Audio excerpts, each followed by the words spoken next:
Marjan Madina. Comment, share and subscribe. আমরা মুসলমান, এই জন্য তোর দেশ হতে পারে, কিন্তু আমাদের এর ভিতরে উত্তরাধিকার রয়েছে, অংশ রয়েছে।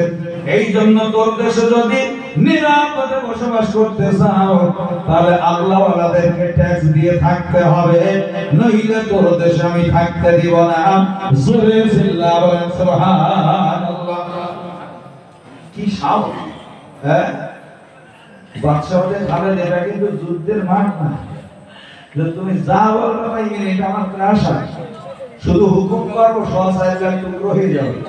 নারে তাকবীর, নারে তাকবীর, নারে তাকবীর। একটু এসেই গেছে। হ্যাঁ,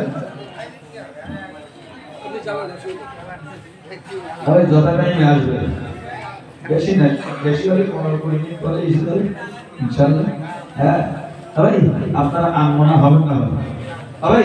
তাহলে এটা হলো আমার প্রয়াস। হুকুম করলে 4.5 লক্ষ টুকরো হবে।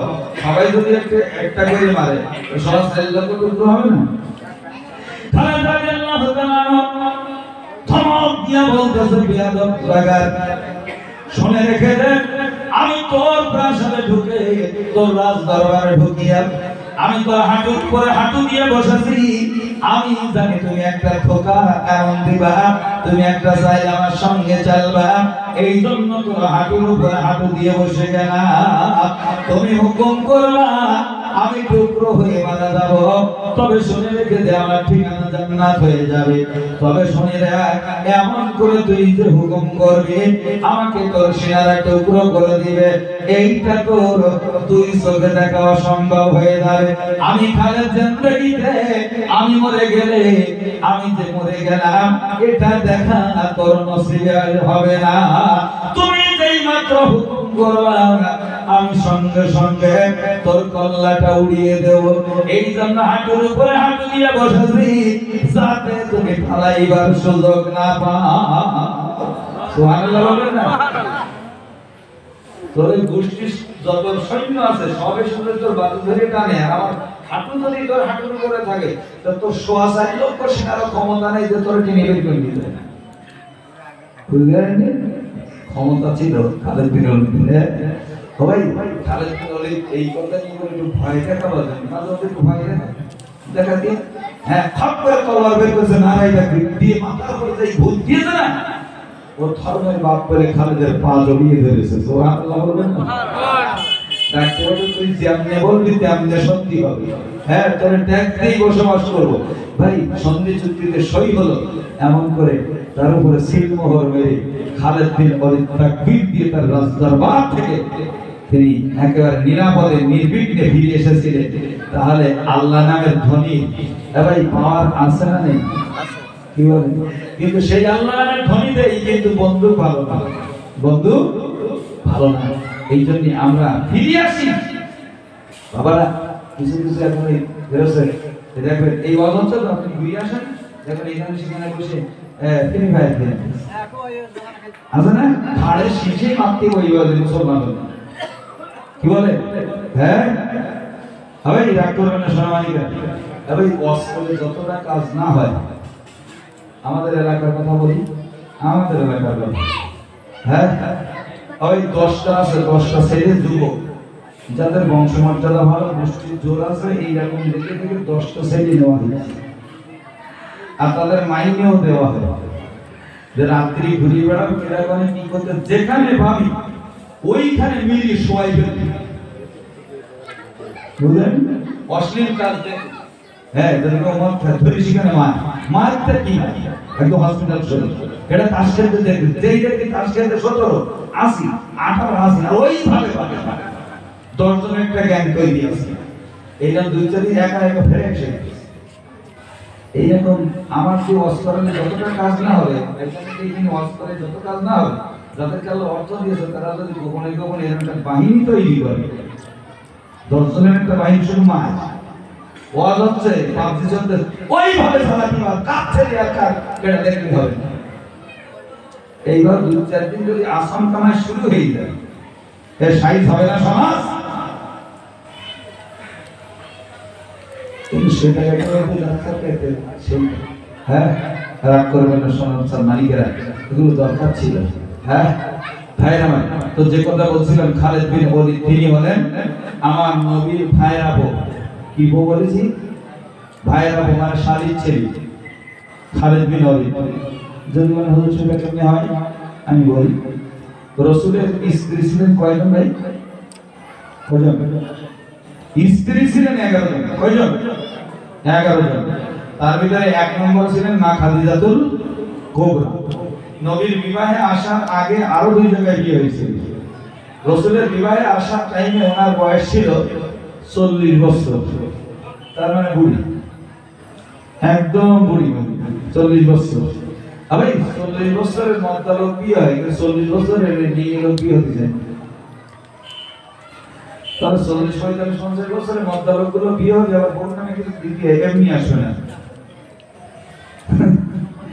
40, 50 বছর যে মধ্যে লোকের বয়স, তার যদি বউ মেরে যায় কেমন যেন নদীর মাঝখানে নৌকার হাল ভেঙে গেল।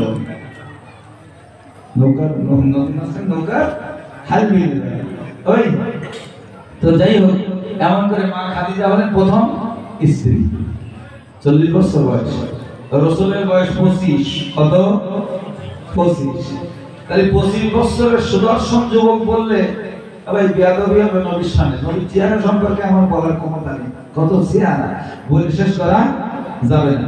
এইরকম সুদর্শন মানুষ যার চাইতে কোনো মানুষের চেহারা ভালো নাই। হ্যাঁ, আল্লাহর পরে যিনি সবথেকে সুন্দর তিনি হলেন আমার দয়ার নবী। 25 বছর বয়সে এক বয়স্কা মহিলাকে তিনি বিয়ে করেছিলেন। সুবহানাল্লাহ বলুন। আচ্ছা, নবী যা করে সেটা সুন্নাত নাকি? আমাদের দেশে 25 বছরের কোন যুবক বিয়ে যদি বলা হয় তো 40 বছরের মেয়েটা লিবি এলেবে ভাই কেউ ও সুন্নতের বেলা কেউ ও কুল খাওয়া সুন্নতে আছে, মিষ্টি একটু খাতে ও সুন্নত আছে, কিন্তু ও জায়গায় যাবে। আর যদি কেউ করে ফেলে ছেলের বয়স কম মেয়ের বয়স বেশি, এই অবস্থায় বিয়ে দিতে, তাহলে বুঝতে হবে তলায় ওর স্বার্থ রয়েছে, মাল তলায় রয়েছে। হ্যাঁ ভাই, খাদিজার কিন্তু অর্থ কম ছিল না। হ্যাঁ ভাই আমার নবী মা খাদিজাকে বিয়ে করলেন। বাবা মা খাদিজা এমন করে রাসূল কিন্তু খাদিজাকে বিয়ে করার জন্য প্রস্তাব দেননি বাবা, কারণ তিনি তো তার বাড়িতে থাকতেন, ভাই আমার কাজের লোক হিসেবে থাকতেন বাবা। এমন করে মুনিবা তিনি মালিকা তাকে কেমনে প্রস্তাব দিবেন? বিয়ের প্রস্তাব তো দূরের কথা, জীবনে বিয়ের কল্পনাও করি নাই। কিন্তু মা খাদিজা আমার নবীকে চিনতে পারিয়া নাফিসা নামের বান্ধবীকে বলতেছে, বান্ধবী মুহাম্মাদের কাছে আমি খাদিজার বিয়ের প্রস্তাবটা দিয়া দাও। নাফিসা নামের এই বান্ধবী আসিয়া আমার নবীর কাছে বিয়ের প্রস্তাব দিলেন। বাবা আমার নবী ডাক দিয়া বলেন, নাফিসা রে, আমার বিয়ের প্রস্তাব দিয়েছে আমার মুনিবা আমার মালিকাদার বাড়িতে থাকি, তবে শুনে রেখে দাও আমি মুহাম্মাদের মা নাই রে, দুনিয়াতে বাবা নাই রে, কিন্তু আমার গার্জিয়ান রয়েছে আমার চাচা আবু তালেব।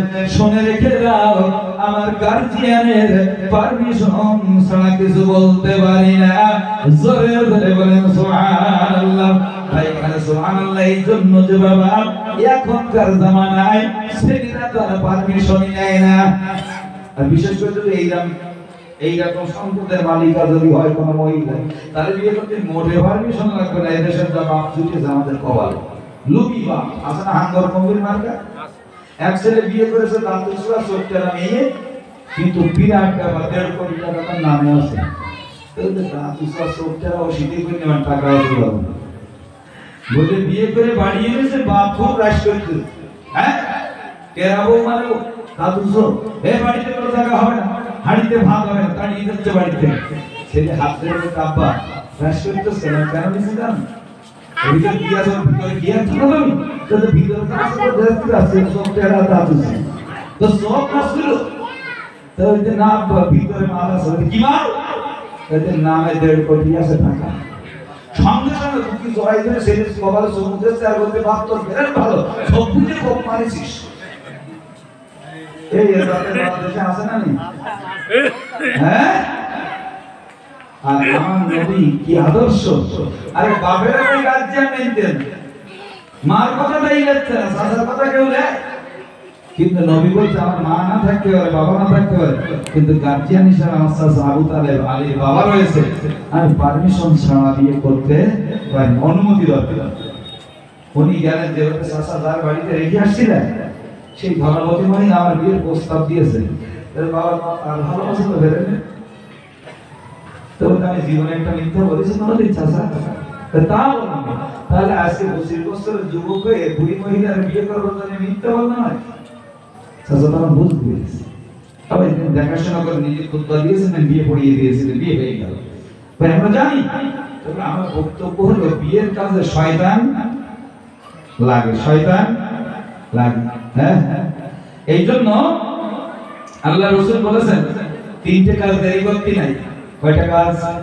3টে কাজ দেরি করবে না। এক হলো ওয়াক্ত হলে নামাজ আদায় করতে দেরি করো না, ওয়াক্ত হলে নামাজ আদায় করতে দেরি করো না।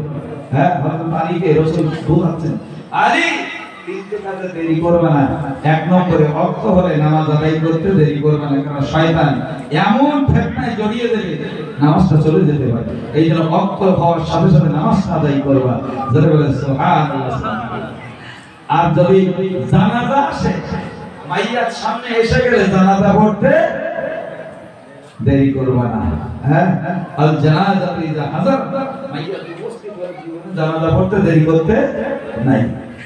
এরপরে রাসূল বলেছেন আইয়ুমা ইমরাতিন ওয়াজাদতা লাহু কুফুয়া, আল্লাহ নবী বলেন আইয়ুমা ইমরাতিন ওয়াজাদতা লাহু কুফুয়া, আল্লাহর হাবিব বলেন যদি কোনো পাত্রী মিলে যায়, পাত্র পাত্রী যদি মিলে যায়, বিয়ে দিতে তোমরা দেরি করবে না, কারণ মাঝখানে খটকালি করবে শয়তান, শয়তানি করবে। হ্যাঁ, ওই ছেলের বাপ গরিব, ছেলের বাপ ধান চায়, তাহলে ছেলের দুধ বুঝতেছেন, আর মেয়ের বাপ জমিদার, কিন্তু বিয়ে সাথে ঠিক হয়ে গেছে, জমিদারের মেয়ে ধান চাচ্ছে, শয়তানের জমিদারের বুঝে ওরে দিচ্ছে, এত টাকা মেয়ে ভালোবাসে, এই বিচার কি করবো, কাঁদে বলি মেয়েদের দেখবে জোর খারাপ কর কি দরকার। হ্যাঁ, সেখানে গেলে তো ভালো শাড়ি কিনে দিতে পারবে, ব্লাউজ কিনে দিতে, এইরকম আর ভেঙে দেওয়ার জন্য করবো। ভাই মা খাদিজার ব্যাপারে এই ইবলিস কিন্তু সেদিন বসেছিল, ইবলিস লোকের ঘাড়ে সওয়ার হয়ে খাদিজার বাড়িতে আসবে, ডাক দিয়ে বলতে খাদিজা শুনলাম বাড়ির রাখালকে বিয়ের প্রস্তাব দিয়েছো, তোমার যা সম্পত্তি রয়েছে রাজা বাদশা শাহজাদাদের সঙ্গে তোমার বিয়ে হতে পারে, কোনো অসুবিধা নাই, ভালো ভালো যুবক তোমার বিয়ে করবে, কেন তুমি মুহাম্মদকে বিয়ের প্রস্তাব দিয়েছো? সে তো রাখাল, তোমার কি মাথাটা গরম হয়ে গেল নাকি? মা খাদিজা বুঝতে পারলেন যেহেতু তিনি সম্ভ্রান্ত পরিবারের একজন মহিলা, কুফরি হালাতে যখন ইসলাম প্রচার হয়নি বাবা, আইয়ামে জাহিলিয়াতের যুগে, মূর্খতা বর্বরতার যুগে বাবা, তিনি তখন তাকে ওই এলাকার মানুষ, মক্কা নগরের মানুষেরা তাহেরা বলে ডাকতেন, পবিত্র বলে ডাকতেন, তিনি তাহেরা ছিলেন তাদের কাছে পবিত্র। হ্যাঁ, মিথ্যা বলে না, ঝগড়া করে না। হ্যাঁ, নম্র ভদ্র সম্ভ্রান্ত পরিবারের মহিলা মা খাদিজাতুল কুবরা।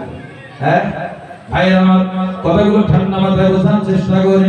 মা খাদিজা বুঝতে পারলেন শয়তানের ঘাড়ে চেপে বসে আছে, এই জন্য ডাক দিয়া বলল, শোনো, সে যুবক যার বিয়ের প্রস্তাব দিয়েছে সে ছাগলের রাখাল হতে পারে, তবে শুনে রেখে দাও, তোমাদের কাছে জিজ্ঞাসা করবো ওই রাখাল নামের যুবক মুহাম্মদ জীবনে কোনোদিন একটা মিথ্যা বলেছে তোমরা কি জানো? বলে না, আমরা তা বলতে পারবো না, আমাদের জীবন জিন্দেগিতে আজ পর্যন্ত মুহাম্মাদের মুখে কোনোদিন মিথ্যা কথা শুনি নাই। তাহলে যে শয়তান এসেছে কুফু দিতে, বিয়ে ভেঙে দিতে, গাড়ি দিতে, সেই শয়তানই সার্টিফাই দিল নবী হলেন সত্যবাদী। যারা বলেন জীবনে একটা মিথ্যা বলবে, আমরা তো সেই নবীর মান, আমরাও বলবো, কি বলবো, আমরাও জীবনে কোনো মিথ্যা বলি, হ্যাঁ, আমরা সব এক কথার মানুষ, আমরা কি এক কথা, মুসলমানের কথা হবে কয়টা? মুসলমানের কথা হবে একটা, তো এক কথা হবে নাকি? মুসলমানের এক কথা, আমরা মুসলমানেরও এক কথা, আমরা জীবনে দুই কথা বলি, এই মানুষ বলি। হ্যাঁ, একটা ছেলে, হ্যাঁ, তারপরে এক হিন্দু ভদ্রলোক জিজ্ঞাসা করতে, তোমার নাম কি? আমার নাম আব্দুল রাজ্জাক। তোমার বয়স কত? 30। ঠিক আছে। 15 বছর পরে আবার জিজ্ঞাসা করতে, ভাই খোকা সেই একদিন দেখা গেল অনেকদিন আগে, তোমার নাম আব্দুল রাজ্জাক না? তোমার বয়স কত? 30।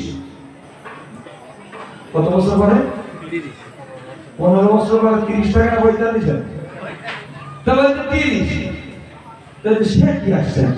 হ্যাঁ, তোর বয়স বাড়ে না? তাহলে চাচা কাকা মুসলমানের এক কথা আগেও বলেছি, যা এখনো বলবো, জীবনে কত নড়চড় হবে। আগেও বলেছি 30, এখনো 30।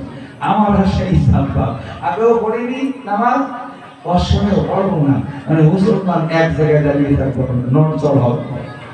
হ্যাঁ, 30 আর 30। রাগ করবেন না সবাই, কথাগুলো ঠান্ডা মাথায় বুঝি। তো মা খাদিজা বলতেছে, খাদিজা জীবনে মোহাম্মদকে আমরা দেখিনি যে মিথ্যা বলেছে। 2 নম্বরে বলো, মোহাম্মদের চাইতে এত সুন্দর কোন মানুষ দেখেছো? বলে আমরা এত সুন্দর আজ পর্যন্ত কোন মানুষকে দেখিনি। জোরে জোরে বলেন সুবহানাল্লাহ। তাহলে চেহারাটাও ভালো। বলে এইবার বলো, মুহাম্মাদের চরিত্রে কোন দোষ আছে? বলে আজ পর্যন্ত মুহাম্মাদের চরিত্রের ভিতরে কোন জায়গায় একটু কালি লাগি নাই। তিনি সৎ চরিত্রবান মানুষ। আল্লাহ নিজে তার চরিত্র সম্পর্কে বলেছেন, ওয়া ইন্নাকা লাআলা খুলুকিন আযীম। আল্লাহ বলেন, নবীর চরিত্রের সার্টিফিকেট কে দিয়েছেন? আল্লাহ। হ্যাঁ, তিনি হলেন সর্বোত্তম চরিত্রের মালিক। চরিত্রের কোন দাগ নেই। তাহলে এবার তোমরাই বলো, আমি যদি তোমাদের বলি অমুক জায়গায় একটু জমি কিনে দিতে হবে, তো তোমরা দিতে পারবা? ওরা বললো কেন পারবো না, টাকা দিলেই হয়ে যাবে। ভাইরা আমার, এই যে রাস্তার ধারে জমি বানান, আপনি কেমন করে মালিকের কাছে বলবেন যে বেচবেন? মালিক কিন্তু অস্বীকার করবে। বাবা আপনি বলবেন ভাই 10 লাখ টাকা কাঠা, ওই 10 লাখ না 20 লাখ দেব। যদি অস্বীকার করে বলবেন 1 কোটি টাকা কাঠা দেব। অস্বীকার করলে 5 কোটি করবেন। ও যত কেমন করে মাথা না দেবে আপনি বানাবেন। 100 নাই আপনার কাছে জমি বিক্রি করতে বাধ্য হবে। 1.5 লাখ টাকা কাঠা তুমি বলতে 1 কোটি টাকা দিয়ে দেন। আপনি টাকা দিয়ে জমি কিনে দেওয়া কোনো ব্যাপার না। কোথায় কিনবেন বলেন? বলেন কিনবো না, শুধু বলছে বারবার কিনবেন। হ্যাঁ পারবো। তো বলছে আমি 1 কোটি কেন, আমার বিষয় সম্পদ বিলিয়ন বিলিয়ন ডলার সম্পদ আমার রয়েছে, আমি সব তোমাদের হাতে দিচ্ছি। একটু কোন বাজার থেকে সত্যবাদীটা কিনে নিয়ে যাওয়া যায়? 6 টাকাখানি সত্যবাদীটা কোনো বাজারে বিক্রি দেখেছেন? তাহলে খালি এই কি হয়, সত্যবাদীটা কোনো বাজারে বিক্রি হয়? হ্যাঁ, ও তো কিনতে পাওয়া যায় না। ওইটা চেহারা, ও তো মোটেই মেরে না। চরিত্র ওদের নামই করবেন না। গোটা দুনিয়া দিলেও চরিত্র কিনতে পাওয়া যায় না। এদের টাকা দিলে জমি পাওয়া যায়, টাকা দিলে সব পাওয়া যায়, কিন্তু চরিত্র চেহারা সত্যবাদীরা কিনতে যখন পাওয়া যায় না, তাহলে আমি যারা বিয়ের প্রস্তাব দিয়েছি এর চাইতে কোনো মানুষ আর উপযুক্ত হতে পারে কোনো পাত্র? শয়তান তখন বলতে কার কাছে আসলাম, কার কাছে আসলাম, মুখ বন্ধ। হ্যাঁ ভাই, শয়তান ঘায়েল হয়ে গেছে। তো বলতেছো তোমরা তো বলতেছো তার অর্থনীতি রাখা। আচ্ছা, আমার এই অর্থ সম্পদ তোমরা মক্কাবাসীদের সামনে সাক্ষী রেখে আমার বিষয় স্থাবর অস্থাবর সব আমি মুহাম্মদকে দিয়ে আমি তার দাসী হতে চাই। যারা বলবেন না সুবহানাল্লাহ, সে আমার মালিক হবে। ভাই তাহলে বোঝা গেল নবীর চরিত্র কত সুন্দর, কত চেহারা ভালো। মা খাদিজা বিয়ের প্রস্তাব দিয়েছে। ভাই চেহারা বর্তমান জামানায় কিনতে পাওয়া যায়, বসে রাখি। যদি বলেন না, ওই দেখবেন এক ধরনের চেহারা কিনতে পাওয়া যায় যা কালো মেয়েরা মাখলে একেবারে পরিষ্কার হয়ে যায়। পালিশ টালিশ আছে না এক ধরনের, কি বলে আমার মনে নেই, আছে না একদম কালো কুইয়ের আলকাতরা কয়লা সুন্দরী একদম পরিষ্কার সিরচি হয়ে যায়। কিন্তু ভাই কালো সামনার ভিতরে একটা গ্যারেজ আছে না, গ্রামার। হ্যাঁ, কালো সামনার ভিতরে একটা গ্রামার আছে, গ্যারেজ আছে, কিন্তু ওই পালিশ করার পরে 2-5 মাস পরে দেখবেন পালিশ যখন উঠে যাবে তখন এই যে কি চেহারা একদম গ্রামার থাকে, ওটা গ্রামার মতো হয়ে যাবে। কি বলে? গ্রামার মতো হবে। এইভাবে ধোকা দিয়ে বিয়ে হলে অশান্তি হবে না? হবে না? বলবো আনলাম কি আর হইল, হ্যাঁ কেটে কি হলো, এই ঝগড়া ঝামেলা তা না। হ্যাঁ রাগ করবেন না, ওটা থাকে না ভাই। এ যারা করে নিজের যে কালোর ভিতরে একটা সৌন্দর্য ছিল সেটাও নষ্ট করে দেয়। কিরকম জানেন? ময়ূর সব থেকে ভালো নাচে না? ময়ূর পাখিদের ভিতরে, কিন্তু ময়ূরেরই ওই কায়দায় প্রায় ময়ূরের কাছাকাছি নাচতো কাক। কাক তার প্রথম জীবনে ভালো নাচতে পারত। ময়ূরীর নাচ দেখে ওর অপরের নাচটা পছন্দ হয়ে গেল, নিজের নাচটা পছন্দ হচ্ছে না, অপরের নাচটা ওর বিরাট পছন্দ মতে এসে গেল। তাই নিজের নাচ বাদ দিয়ে ময়ূরের নাচ শেখার জন্য বছরকে বছর ট্রেনিং দিতে লাগলো কাক। দিতে দিতে সে তো হলোই না, ময়ূরের নাচ সে আয়ত্ত করতে পারিনি। কিন্তু দূর করে যখন বললো যে ময়ূরের নাচের কয়েক বছর ধরে শিখতেছি, হলো না ব্যাপার, বাদ দিয়ে আমার নিজের নাচ নাচি। নিজের নাচ নাচতে দেখে কয়েক বছর না নেচে নিজের নাচটাও ভুলে গেছে। নিজের চামড়া পছন্দ না, পরে সাদা চামড়া দেখে তুমি পালিশ করেছো, 6 মাস পরে যখন ফিরে আসবে সেই দেখো আমার সেটাও নেই। সে একদম অদ্ভুত কথা। হ্যাঁ কে মানে কি বলে না, হ্যাঁ এমন করে দেখলে তাদেরকে দেখতে চাবে না, কারোর দিকে দেখতে চাই, কিন্তু তারা পালিশ করে ওদের মুখের দিকে তাকাবেন, কুকুরের দিক টাকা দিচ্ছে, ওদের মুখের টাকা দিচ্ছে না। এই চেহারা, আসল যে চেহারাটা কিনতে পাওয়া যায় না। নবীজির চেহারা কত বলি, এক ইহুদি মহিলা হ্যাঁ নবীর কাছে, এই মা আয়েশার কাছে ডাক দেওয়া বলে, আয়েশা আমাদের নবীর চেহারা ভালো না তোমাদের নবী? ইহুদি মহিলা বলতেছে, আয়েশা আমাদের নবীর চেহারা ভালো না তোমাদের নবী? ইহুদিদের নবী ওরা বুঝাতে চায় ইউসুফ আলাইহিস সালাম ওদের নবী, যেহেতু বনি ইসরাইলের ছিলেন ভাইরা, তাই বলে ইউসুফ আমাদের নবী। আর এমন করে ডাক দিয়া তাই বলতে চায়, আয়েশা এমন করে আমাদের নবীর চেহারা ভালো না তোমাদের নবী মুহাম্মাদের চেহারা ভালো। আয়েশা বুঝতে পেরেছেন, বুদ্ধিমতী মহিলা ছিলেন মা আয়েশা, আবু বকর সিদ্দিকের কন্যা।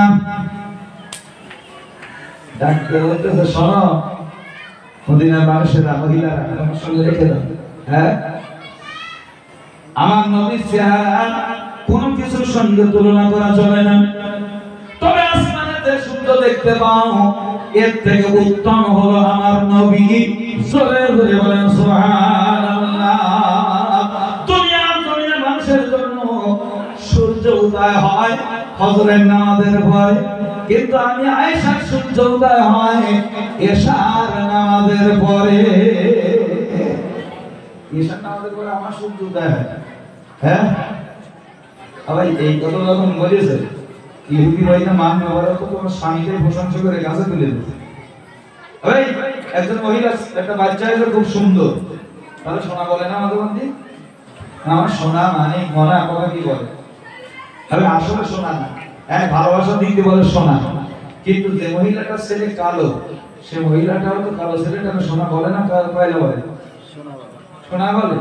কিন্তু বাইরের লোকজন বলে, ও তোমাদের কি সোনা সোনা বুদ্ধি। বোঝা গেল যার মায়ের কাছে তার সন্তান, প্রত্যেকটা সন্তান তার মায়ের কাছে বাবার কাছে সোনা। তাই আমরা বলতে চাচ্ছি ইহুদিরা, তুমি তো আয়েশা তার স্ত্রী, এটা তোমার স্বামী তো সোনা হবে, এই জন্য তার প্রশংসায় গাছে তুলে দিয়েছে। মা আয়েশা সিদ্দিকা পাস করে দেখিয়েছে।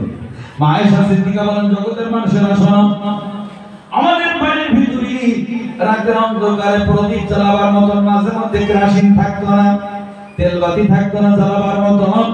তখন যদি আমাদের এমন করে যদি কাজের প্রয়োজন হতো, সুই সুতোর কাজের যখন প্রয়োজন হতো, আমাদের বাড়িতে তেল যদি না থাকতো, প্রদীপ যদি জ্বালাইতে না পারতাম, তো আমরা কি করতাম?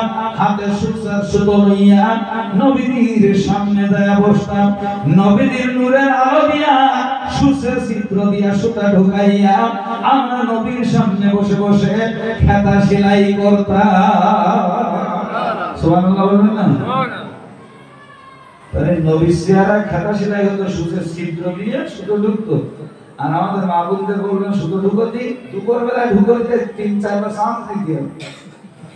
এই দেখবেন ওই দেখবেন কতবার নিয়ে তারপর একবার একটু ঢোকবে। মায়েশা বলেন এক চান্সে নবীর নূরের আলো সূচের ছিদ্র দিয়ে সুতা ঢোকাই খেতা সেলাই করতে চেহারা কারা করে। আমরা তো তাকে পাল্লায় পড়ি সারা রাত ঘুমাচ্ছে না, শুধু গল্প কটলাই।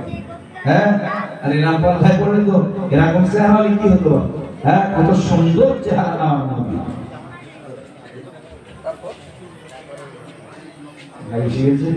আর না ওই তবে এটা কথা বলি, মা আমেনা তিনি বর্ণনা করছেন আমার মোহাম্মদ যখন দুনিয়াতে আসলো আমি দেখি সামনে পর্যন্ত আলোয় আলোকিত হয়ে পরিষ্কার হয়ে গেছে। সুবহানাল্লাহ বলবেন না? মা আমেনা বলছে আমি জীবনে আমি যতটুকু যা ফিরেছি আমি মোহাম্মদের মতো এত সুন্দর কোন মানুষ দেখিনি। সুবহানাল্লাহ বলবেন না? আব্দুল মুত্তালিব বাইরে দাঁড়ান, মা আমেনা শ্বশুর, হ্যাঁ নবীর দাদা বলতে বাবা তুমি কি বলছো, তুমি আর কত দূর থেকে, তুমি আর কত দূর গেছো? হ্যাঁ, আমি আব্দুল মুত্তালিব আমি হলাম মক্কার নেতা, আমি তো বহু দূর দূরান্তে বেরিয়েছি, তবে আমার এই পোতার মতন এই নাতির মতন এত সুন্দর সন্তান মানুষ আমি জীবনে দেখিনি। আমি আব্দুল মুত্তালিব। সুবহানাল্লাহ বলবেন না?